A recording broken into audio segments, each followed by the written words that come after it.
Signing day, and this being a new type of signing day, is always exciting for any program, but certainly a really, real productive day for us. Being able to act 13 real and what we feel are impactful players, student athletes for our program. 6 of them on offense, 7 on defense. I'll probably wait for questions to go into specifics on each one, but it was important, during this time to make sure that our staff, and I want to thank the staff first and foremost, because during the time of the last week and a half leading into the signing day, it was a contact period, and we were over in Las Vegas preparing for the bowl game itself. So we lost a week of contact along the way, but yet the relationships that were built and that were maintained and strengthened throughout the process allowed us to sign a really good class, and we feel it's just kind of the halfway point for us. There is more to come in the near future, but we certainly increased our size and power up front, both on the offensive and defensive side of the ball, increased our ability to make explosive plays in the backfield with 2 really good running backs that we feel are game changers. Signed the number 5 quarterback in the country. Looks a lot like the guy that plays for us here right now. So the similarities are striking. So we're really excited about him as well. And our front 7, our 2 defensive line additions, and our 2 linebackers are not only guys that are big, long, athletic, rangy guys.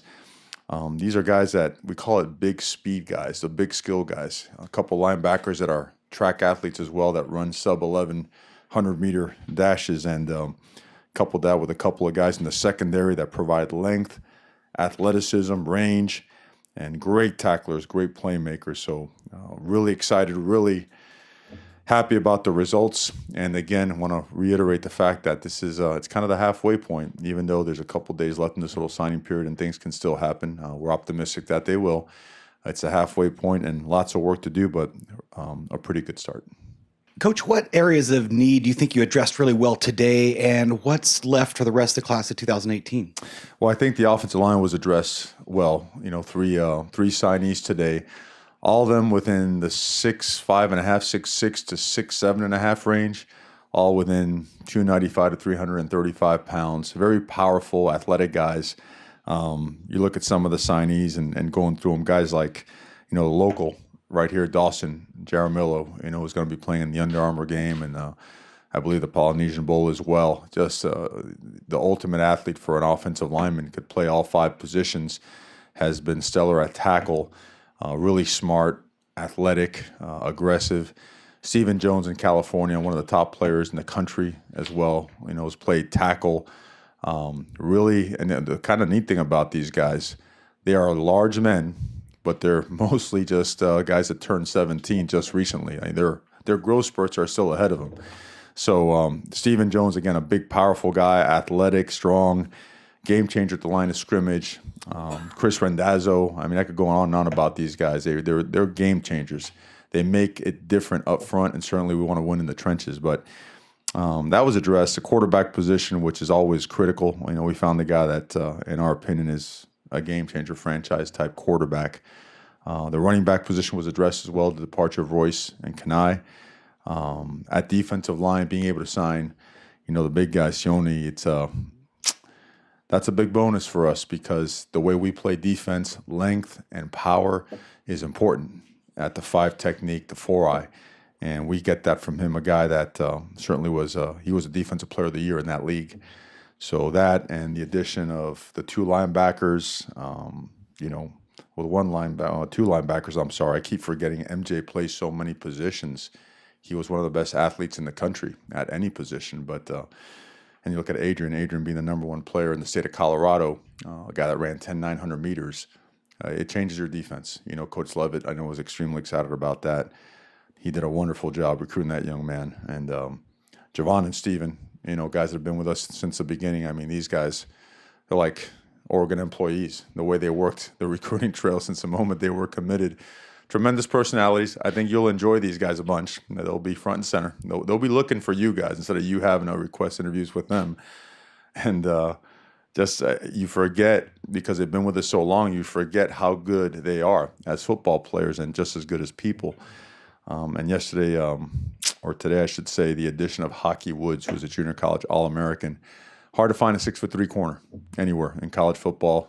the NFL even, and he's there as well. And I don't want to miss making a comment on anybody because, I mean, Travis Dye, and we know what those bloodlines are like, right? We've seen it, front and center here in Autzen Stadium. And his yardage this year, his yards per carry is just blows you away.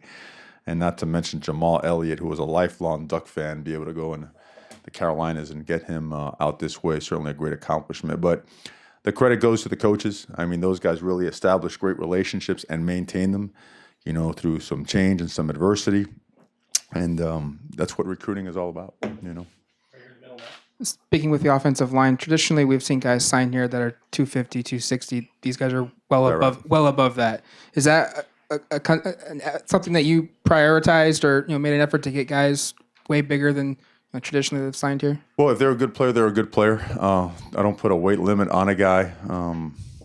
Obviously, the roots and where I come from and the emphasis that's placed at the line of scrimmage. And those offensive lines have traditionally been ones that have certain metrics. They have certain body types to be able to take over football games in the fourth quarter later on in the season. And yeah, it's for me, traditionally, it has been, massive human beings that can move. You don't want to compromise any athleticism for size. So I think we've got a really nice combination there. Hungry guys, athletic, because if they're really big, you want to make sure that they're hungry and they're athletic. If they're really big, they don't want to move much. Well, the laws of inertia take over, and it's a hard deal. So these guys are certainly tremendous additions to our football team. Mario, is it safe to say that you won a huge recruit in keeping Jim Levitt? And can you just speak to how the guys you've been able to re-sign, your coaching staff, have helped you get, through this quick turnaround to recruiting? Absolutely. Mm-hmm. Yeah, Jim's definitely one of those 5-star guys that you want on your staff and on your roster. Him and Marcus and Joe. I mean, it's kind of have a neat thing around here where we work with each other. We don't see each other any differently than just colleagues and brothers. And being able to work with them for this past year, seeing the progress that has been made defensively as a team, the defensive line, the quarterback, and the other guys as well. We're real optimistic that this staff is going to be intact for the most part. That it's a great feeling, and I think it's great for the players. Continuity. These guys are going home. They want to come back and jump into the offseason with the faces and the structure that they know. So pretty exciting time for us, and yes, it's a huge thing for us. Second row middle, Jerry. Yeah, Coach, how many players do you anticipate on this list coming in early, playing in the spring, and specifically with Elliott playing just 3 games and Cunningham not playing his senior year? How are they doing as far as recuperation from injuries? They've done really well. As you mentioned, they had injuries that kind of compromised their production as seniors. As juniors, they were stellar athletes. And even before that, proved to have really good durability. Didn't have many issues. So we think that we'll have anywhere between 5, maybe 6 mid-year enrollees, hopefully. That kind of puts us at our number. In college, your salary cap is your 85 that you have to manage with your 25 allowable every signing period, plus the ones you can count back. So that's something that you had to take a calculus course, earlier this year to get all straightened out. So, but we feel good. We'll feel that we're going to be at 85 scholarships this year. We probably operated at anywhere between 75 and 77 last year, in terms of just trying to get the roster back to where it needs to be. And that's I know it doesn't sound like much from an addition subtraction standpoint. That's a large number when it comes to football. And I thought the players did a great job managing that and compensating for not having the numbers that you used to having or should have, and don't see that being a problem going forward. You mentioned the disadvantages of the early signing period for this program this year, but do you feel like you have a better sense now of what things you need to accomplish for the next signing period after today? A little bit. I think the unknown was something like what we got hit with. We had a bowl game right in the midst of a signing period. And we ought to have like a day, no, maybe not a day, a week where you guys travel with us during the contact week. I mean, it is something else. You're the last flight in, you're the first flight out. You're ripping through cities and towns and homes, making sure that you put your best foot forward to represent your program. it's the great thing about the way that things are structured. It allows you to work harder or outwork your competition if you are allowed to, if you're not restricted by times or stuff or bowl games or something of that nature. So, I'm sure the NCAA will take a look at everything, and I think we have already kind of learned a lot from it, and more to kind of sit back and assess and realize that, hey, because you don't know how the season will end and what bowls or what determines your bowl fate, you might want to arrange for your official visits during certain times of the year. Maybe get people here on campus during the season. Maybe wait till the January period. It's a lot to figure out, but if you have the answers, you're more than welcome to help me out on that stuff, man. It's going to take a little bit. On the right, AJ. Coach, this bowl game and bowl practice and preparation kind of messed with this contact period leading up to this early signing day. Do you think it affected the results today and in the next couple of days? And then and the next part of that is, what do you do to make up for that kind of lost time going forward? Well, you can't make up for it. Time is time, and when it's gone, it's gone. I mean, there were a couple nights where we took a late night flight out, met with some prospects and their families. But that weekend that we had planned for the 15th, starting the 15th, was one that I believe entailed 21 prospects and their families spending the weekend here in Eugene. So I think that because of that, and then looking at the results of today, it's pretty promising knowing that once they do set foot on campus and we can actually add to the current class, I think the results are going to be really, really good. It's going to be more than we expected. So it's difficult, but you know what? How do you make up for it? You just keep working. You don't make any excuses about it. You certainly don't. You just find a way. You got to increase the number of contacts. You have to just manage every second of your day so that there is no fluff. There's no fat to trim. You just use it and gear it towards making sure you can make the right impression on the guys you're trying to recruit. Left here, Eric. Yeah, Coach, you had a number of guys that didn't sign but have been verbally committed for a while. How do you handle that? And I guess what's your perspective on that? And then secondly, what position groups do you, prioritize now for the spring? Sure. Well, I think when guys are committed, they are verbal commitments, so they're entitled to do as they wish to. And again, they're kind of figuring. I think prospects are trying to figure this thing out as well, because the February signing day has always been such a big deal at every high school. Families fly into town, they travel from all over to be there. So I think that a lot of times, or at least, looking at today, there's a lot of that's going into the results of today for a lot of schools out there. So I wouldn't be surprised if there are drastic changes in the way teams stack up after the February signing day. So I think, in terms of the guys that give verbal commitments to ourselves or other universities and haven't signed yet, they'll figure it out. They'll figure it out. If they haven't signed yet, well, there's probably a good reason for it. And when they do sign, hopefully that's for the right reasons as well. So, and all we can do is continue working and making sure we assure anyone that we feel could be a great addition to our family, that we continue to work hard and always make a great impression, but never waver, never change, and don't try to change the script. Just continue steady, stay the course, and it'll happen exactly like we want it to happen. Guy right here on the left. Coach, along with being in Las Vegas for the contact period, there was also a lot of uncertainty with what assistant coaches would be with you moving forward after the bowl game. How did you handle that through recruiting when you were sending guys out to living rooms and they didn't maybe know if they were going to be around next year? It's honesty. It's the only way I know. It's I don't know any other way. I don't believe that there's any other way. And at the end of each and every day, it's always going to prove to be the best thing that you can do in front of a family. At the end of the day, you want what? A foundation of trust. Well, because of the NCAA, the rules that are, that we have to abide by, you cannot speak to a prospect unless it's a contact period or they come to your campus during, a quiet period or something of that nature. So that being the case, you don't have many opportunities to make an impression. When you do have an opportunity, even if you don't have the greatest news in the world, be honest, be straightforward, look them right in the eye, and they get a good feel for who you are and what you are. And if they love your university and if they love the situation and the opportunity that you have for them, it's going to be a lot better. You're going to be a lot better for it, and your relationship with that young man and his family are going to be totally different if you just stay honest with them. behind closed doors, were there some of your assistants that expressed they were going to be following Coach Taggart, and did you hold them off from making any visits or anything like that? We didn't have any real tug or pull or indication that guys were going or guys were staying. And I don't think that when assessing this situation in particular, but any situation, I don't think you can assume that a coach is going to leave or a coach is going to stay, because the nature of this industry shows it every single year that opportunities happen, families have situations or have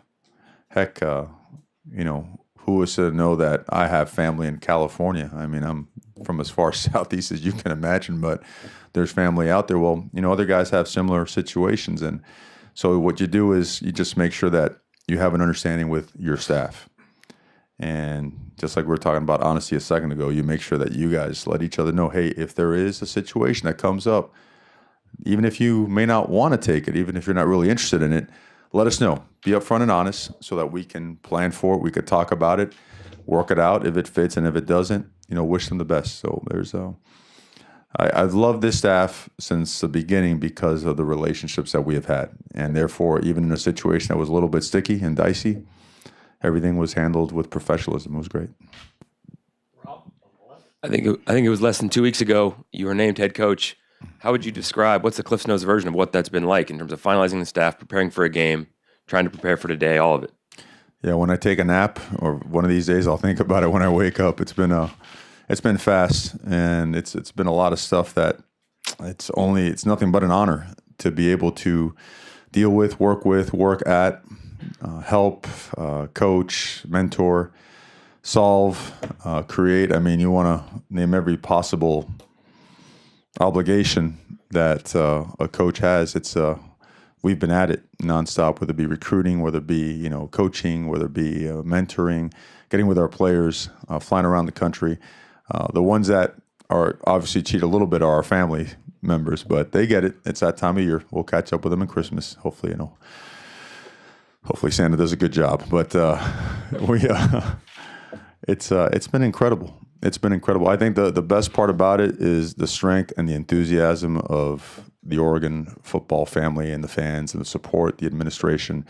There's a million people to thank, a million. And it's been a relentless, just nonstop work type of situation that you couldn't ask for better. You couldn't ask for better. So as you know us, we're enthused beyond words. And we wish that we could start up again, but there's a break that's got to be had. So we'll wait a little bit before we get going again.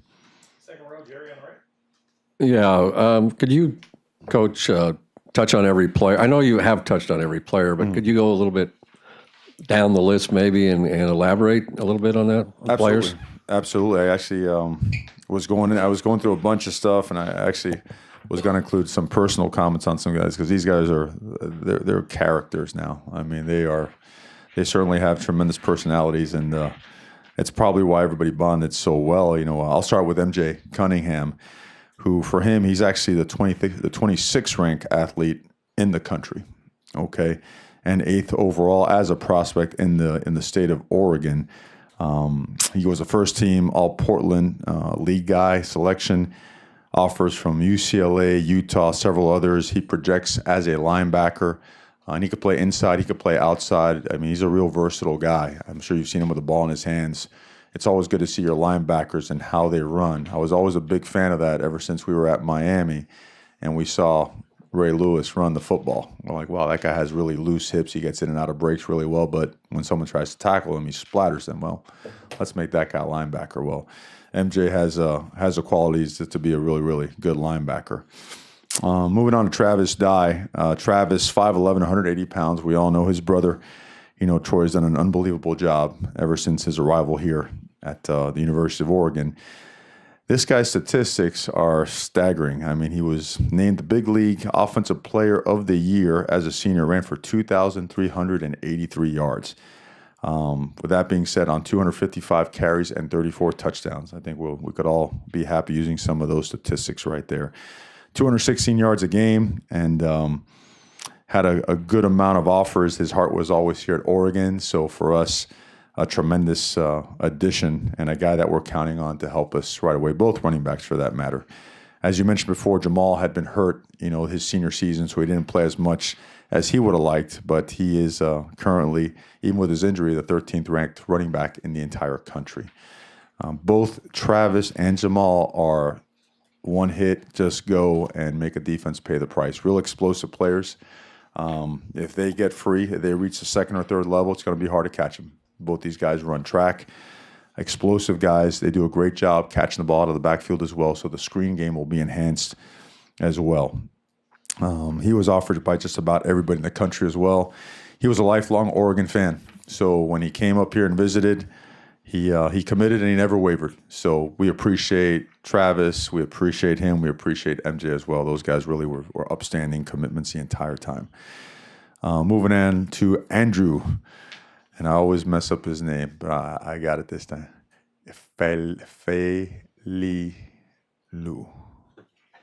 Falilu, always, okay?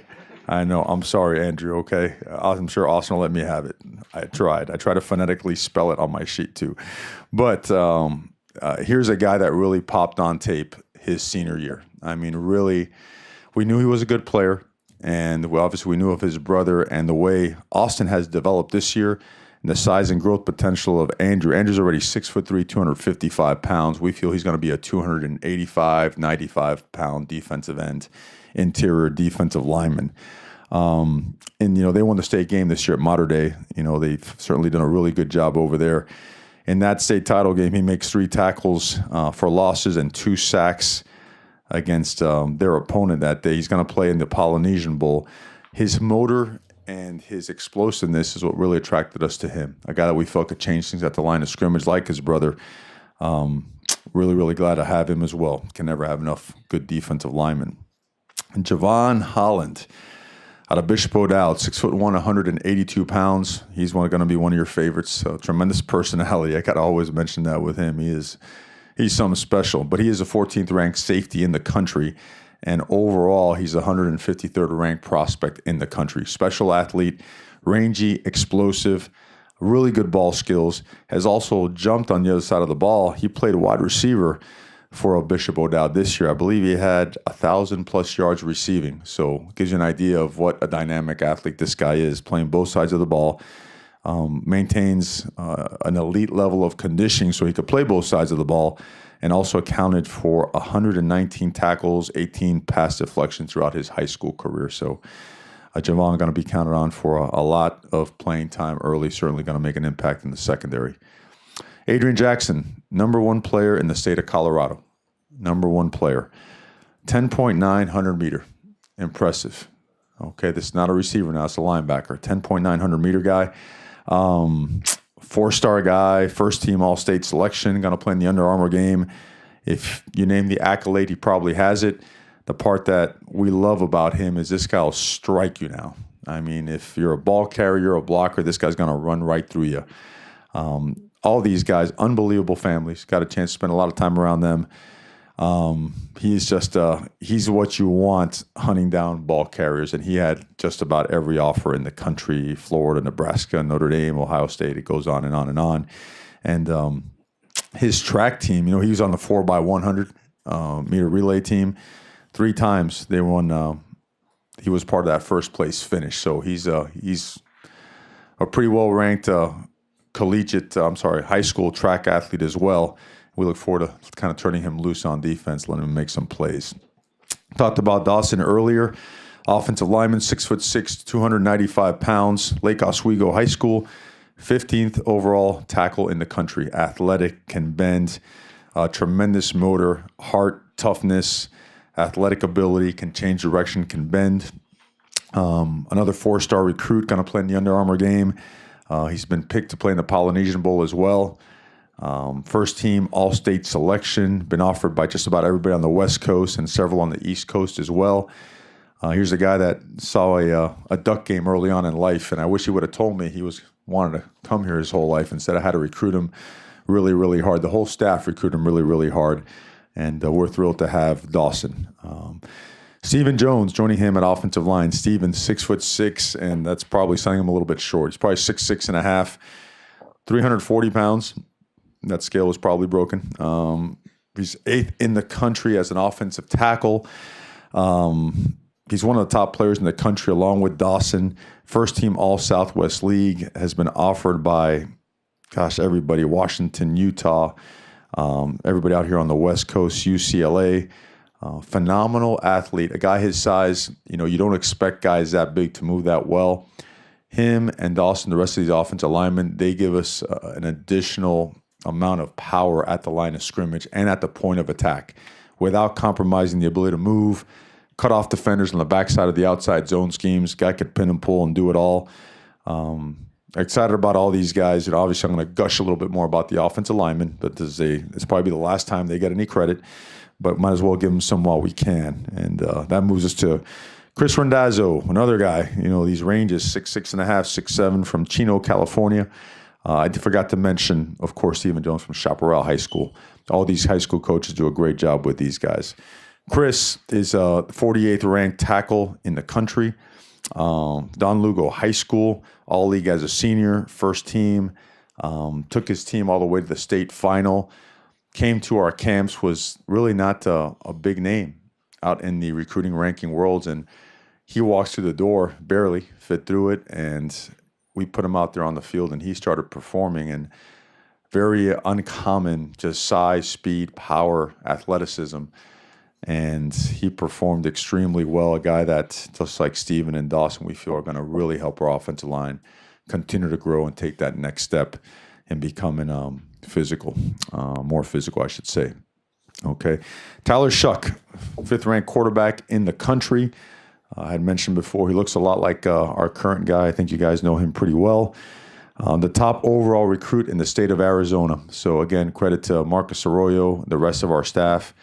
I really should mention all of them because everybody's involved in recruiting here. We all kind of have a hand in every single player we recruit. But the top overall recruit in the state of Arizona, overall 128th at any position in the country. So a top 150 guy, all-state guy, all-everything guy, 3,000 plus yards passing, over 62% completion percentage, and to over 24 touchdowns. This guy, he had it all. He had offers from the Alabamas all the way down to Florida States and Georgia, and our staff did a great job identifying him, particularly Marcus Arroyo. And when he set foot on campus, him and his family fell in love with the university, and we look forward to him being a staple to us and our program for a long time. And then a couple more guys that we have. Steve Stevens, you all know Steve, probably. Very active on social media, along with Javon Holland. Special athlete, special guy, another super personality guy. Excuse me, another 4-star athlete. All-state, it does it all. He jumps on either side of the ball, can cover you as a corner, could jump out there as a safety. Broke up 14 passes, had a sack, 53 tackles as a senior. Going to play in the Under Armour game. You want to talk about a guy that helps change. Well, we have a great locker room, but continues to add to the dynamic of our locker room. That's what Steve is. Steve is special, hard-nosed, tough football player, great athlete, provides a lot of length. He's about 6'1", 185 pounds, and we're looking forward to having him here as well. Mention Sione Veakava. Okay, Sione, okay, from Honolulu, Hawaii. He's actually Tongan. His parents are living in Tonga, and he had a fly yesterday. It's a 23-hour flight. Okay, so to be in contact with him, yeah, can you imagine that? Try doing that with a couple of kids like I had to, if I have to go visit him eventually, right? He, get this, he was a guy that Coach Salavea had found and recruited and brought to the table. You're going to see his tape, and when you put on his tape, you're going to see why he has us so excited. At 6'6", 270 pounds, the way we play defense, that range, the ability to lock out guys, to hold your ground, to be a 2-gap player as well as be a 3 technique or a 5 technique is critical.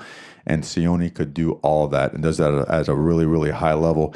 He was actually the defensive player of the year this year as a sophomore in a league that Metro League is extremely impressive, especially if you look at the number of guys that have signed Division I and Power 5 scholarships in the past few hours. Graduated from Kalani High School. He was offered by just about everyone, west, north, south. His list is there. I don't want to brag on him anymore, but excited beyond what I could explain whenever you're able to find those body types. Those body types are hard to find. They really are. And this guy is a special one. Another one we're thrilled to have. And that leads me to the next guy, another junior college player. Actually, junior college All-American, Hockey Woods. 6'3" cornerback, which we really prioritize in this recruiting process. We needed length, we needed height, we needed size, range. This guy plays corner, he plays safety, smart, great student. You always want to look at a young man's academic success, his attendance records. This guy's off the charts. His stats are, impressive. He's got about 50 tackles, 35 solos, 5 breakups. Not many people throw his way, and they're smart not to throw his way. This guy covers it all. But again, being a junior college All-American, being the young man that he is, we think that we got ourselves a tremendous corner/safety in hockey, and expect very big things from him. He's a guy that I believe will be here pretty shortly. So, but overall, a tremendous job by the entire staff. We found length, we found athleticism, we found size, addressed a couple positions, still have to address more. Someone asked earlier, what do we have to address? Obviously, the wide receiver position is a huge position of need, and the tight end position as well. But we got to continue to fortify the defensive lines and the secondary, as well as,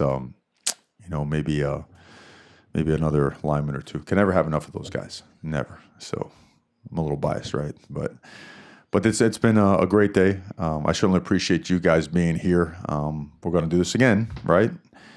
In about 6 weeks? Is that when we have this again? A little bit more? 7, 8 weeks. And this is a new thing for all of us. A new thing for all of us. Now that we kind of know the process, next year what I'll do, we'll have a loop and video for you. So you can see the highlights and you can make your own assessments as to how the class is going. I believe it's ranked fairly high, especially for a staff that went through some transition. But I confidently say that expect this class to grow even better and stronger going into this next signing period that we have. Kind of a different question, but I was just curious, do you have a ghostwriter, or are you running that Twitter account today? Because that was on fire, right? That was on fire, yeah. I'm learning, man. Where I worked before, and there was a Twitter ban there, man. You couldn't, all this social media stuff was disallowed. So, and I've mentioned how my fingers have a tough time getting on these little buttons. I've been training. Some people work out and then they get ready for a marathon or some type of, lifting meet. I've been training my social media skills and my Twitter skills. So I was ready for today now. Yeah, those hashtags, those were special. I need a lot of help there. I cannot take all the credit for that. There's no way I had any chance at coming up with any of that stuff on my own. Okay, guys, thank you for being here today. Have a good night.